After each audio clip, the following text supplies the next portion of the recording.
Hello and a warm welcome to TalkWell Bites, your weekly therapy boost with me, Cameroon Callum.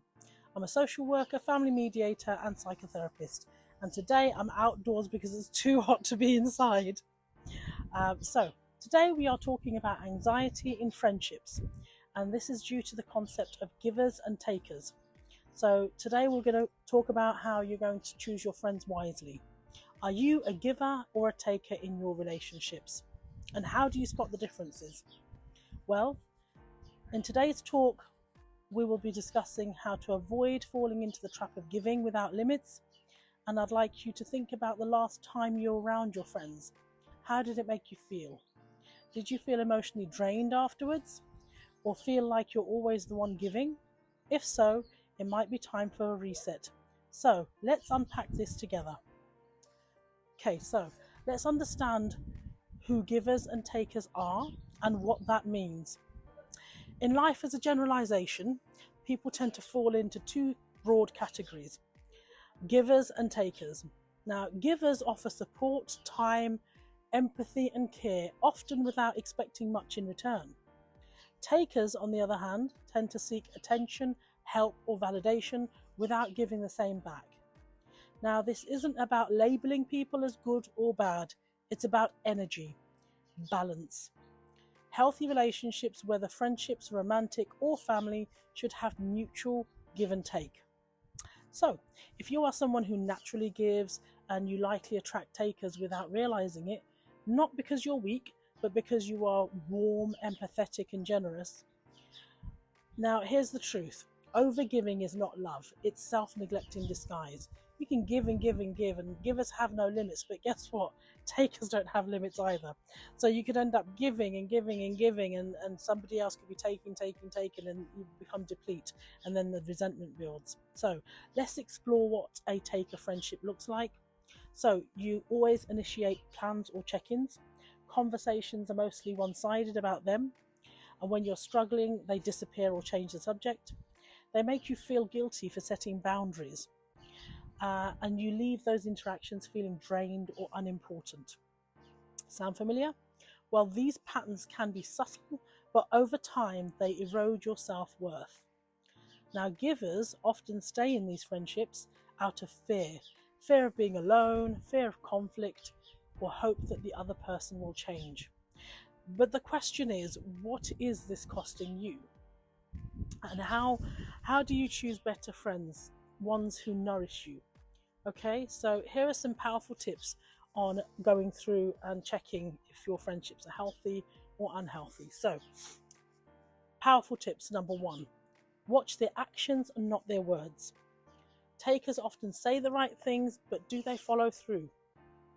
Look for consistency, reliability, and kindness in how they show up. Pay attention to how you feel after interactions. Do you feel seen and heard, or dismissed and invisible? Your nervous system knows, so listen to that. Now, if you notice that the relationship is reciprocal, you will find that they ask about your life the same way as you ask about theirs. They offer help without being asked. If it's one-sided, you kind of they turn a conversation into something about them when it started off about you. You can test the waters with small no's and try setting a minor boundary. A true friend will respect it. A taker will guilt trip or ghost you or play the victim. Choose energy matches, so surround yourself with people who also give and grow and reflect and care. It's not about perfection, it's about intention. If you identify as a giver, here's a gentle reminder. Your worth is not tied to how useful you are. You don't have to earn love by overextending yourself, and saying no doesn't make you selfish. It makes you self-aware. Sometimes chronic giving is a trauma response. It can come from growing up in homes where love had to be earned or where boundaries were punished. Healing means giving to yourself first and surrounding yourself with people who value you for who you are, not just what you do or what you have to offer. Imagine having yourself as a friend. The effort and dedication that you put into others, you could also share that with yourself. How amazing would that feel? So, do you end or redefine your friendships. Sometimes it's good to spring clean your friendships, right? You don't have to burn bridges to create drama to protect your peace.